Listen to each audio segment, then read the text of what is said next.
ને અમારો જે વસ્તુ છે એ ફેરવા માંડ્યા એટલે હું અંદર યુનિટમાં હતો. મને બોલાવાયો કે ભાઈ સાહેબ આવ્યા છે. અરવિંદ સાહેબ બોલો કે ચૌહાણ સાહેબ તોલ માપ અને જયેશભાઈ ગજેરાભાઈ નીનામાભાઈ વરુ સાહેબ આ ઇન્સ્પેક્ટર છે એ આવ્યા છે. સાહેબ મારે તોલ માપનું ન લાગે અમને, તો મને જો કે ખ્યાલ નથી ના કે લાગે અમે તોલ માપ કન્વેન્શન કંઈ ખબર નહીં. મને સમજાવ્યું બોક્સમાં આ લખેલ નથી, આ લખેલ નથી, આ લખેલ નથી, આમ નથી, અને પેપર કરવા માંડ્યા. અડધી પોણી કલાક પેપર કરતા રહ્યા. એટલે મને આ વસ્તુની ખ્યાલ નથી અને કદાચ મારી ભૂલ હોય તો મને વોર્નિંગ આપી દો. બીજી વખત તમે જે કહેશો એ લખી નાખશું બોક્સ ઉપર આ લખેલ નથી ને આ લખેલ નથી ને, તો ને તમે મને વોર્નિંગ આપી દો. મને ખરેખર ખ્યાલ નથી કે આપનું ખાતું બી અમારામાં લાગે, પણ ન માન્યા સાહેબ કે નહીં તો કરવું પડશે ને આમ કરવું પડશે ને આમ કરવું પડશે.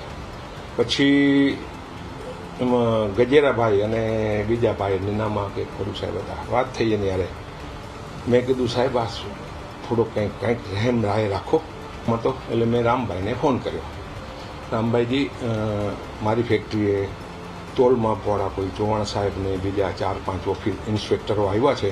રામભાઈ એને ફોનમાં શું વાત કરી તો મેં નથી સાંભળ્યું, તો રામભાઈ એને વાત કરી કે ત્યાં સુધી મેં 2-3 ચા પીવડાવી, બિસ્કીટ, નાસ્તા, જે મેં કીધું કરવું એ કરો. એ તો અમારું એક નિયમ છે ફેક્ટરીનો. કોઈ બી આવે એની આજ્યા વેજા કરવી, એનાથી કાંઈ રામભાઈ એની યારે વાત કરી. નીનામાં કે કોઈનો ફોન આવ્યો મારા અકાઉન્ટન્ટને, હરિભાઈ કરીને એકાઉન્ટન્ટ છે મારો, એને ફોન આવ્યો કે તમે આવો યાર, તમે 25,000 પાછા આપવા આવીએ છીએ. એનો ફોન આવ્યો એટલે હું તો નીકળી ગયો હતો. એ એરપોર્ટ ઉપર ઊભા રહ્યા અને 25,000 રૂપિયા આપી અને વયા ગયા એ લોકો. સાંસદારે વાત કરવા છતાંય તમે 25,000 રૂપિયા તમારી પાસે માંગણી કરી કે તમે આપ્યા, સેટલમેન્ટ કરીને તરત જ વિભાગને જાણ કરી છે અને વિભાગ થકી પણ તપાસની ટીમોની રચના કરી તપાસ ટીમો અહીંયા મોકલી દેવાઈ છે અને ખાતાકીય રાહે આ કામગીરી ચાલુ કરી દેવામાં આવી છે.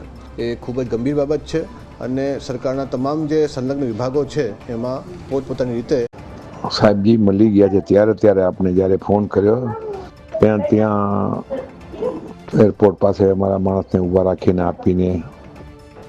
આપી ગયા છે. ત્યાં કાલ આપણા ફોન પછી તરત જ આપી ગયા છે. વાહેગુરુ.